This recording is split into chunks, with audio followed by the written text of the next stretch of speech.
6 जहाज हमारी फजाइया ने गिराए, जिसमें 4 राफेल जहाज थे। अगर तुमने ये हरकत की तो दोबारा तुम्हें वो सबक सिखाएंगे कि तुम कानों को हाथ लगाओगे। 6 और 10 मई इस साल जो अफवाज पाकिस्तान ने दुश्मन को वो कारी जरब लगाई है कि उम्र भर याद रखेगा, उम्र भर। पाकिस्तान ने भारत के 6 जहाज गिराए, जिसमें से 4 राफेल थे। दोबारा ऐसी हरकत की तो वो सबक सिखाएंगे कि कानों को हाथ लगाओगे। वजीर आजम शहबाज शरीफ का नौजवानों के आलमी दिन के मौके पर तकरीब से खिताब। कहा, अफवाज पाकिस्तान ने 6 और 10 मई को दुश्मन को कारी जरब लगाई, जिसको दुश्मन हमेशा याद रखेगा। सिंतास मुआहदे के तहत भारत पाकिस्तान का पानी नहीं रोक सकता। भारत पाकिस्तान के पानी की एक बूंद भी नहीं छीन सकता।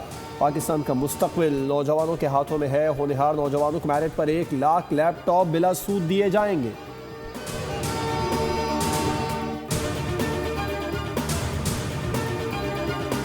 फील्ड मार्शल सईद आसिम मुनीर का दौरे अमेरिका। पाकिस्तान के मौक़िफ़ की आलमी सतह पर पजीराई। भारतीय स्पॉन्सर्ड फितनल हिंदुस्तान को आलमी दहशतगर्द तंजीम करार देने से भारत का असल चेहरा आलमी सतह पर बेनकाब हो गया।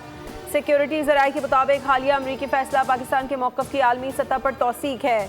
भारतीय खुफिया एजेंसी रॉ ने फितनल हिंदुस्तान के साथ बराह रास्त रवाबित कायम रखे।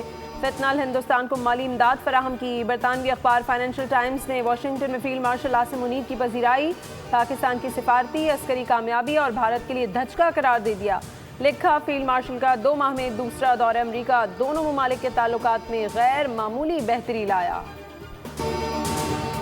पाकिस्तान और भारत ने हाल ही में ये 5 दिन का जंग लड़ा तो BLA और मजीद ब्रिगेड ने खुल के मोदी का हमायत का ऐलान किया। और उस जंग के दौरान जिस तरीके से वो हमला करते आ रहे थे, उसके बाद वैसे तो हम सब जानते हैं कि दहशतगर्द तंजीम है। अमेरिका ने आपकी इस पॉइंट को भी इंडोर्स किया है। मैं समझता हूँ कि ये पाकिस्तान की बहुत बड़ा कामयाबी है। भारत का फैसले मानते नहीं हैं। हम कानूनी तौर पर पुरअमन तरीके से उनको मुकाबला करने के लिए तैयार हैं। दहशतगर्द तंजीमें मासूम लोगों को निशाना बनाती हैं। कल अदम BLA और मजीद ब्रिगेड ने भारत का साथ दिया। पाक भारत जंग के दौरान BLA और मजीद ब्रिगेड ने खुलकर मोदी को सपोर्ट किया। Chairman People's Party Bilawal Bhutto कहते हैं, अमेरिका ने पाकिस्तानी मौक़िफ़ को तस्लीम किया, जो बड़ी कामयाबी है। पाबंदी से भारतीय सहूलतकारी रोकने में मदद मिलेगी। मुख्तलिफ ममालिक भी इन तंजीमों को दहशतगर्द डिक्लेयर कर सकती हैं। बिलावल भुट्टो ने हुकूमत से नया नेशनल फाइनेंस कमीशन अवार्ड जारी करने का मुतालबा भी कर दिया।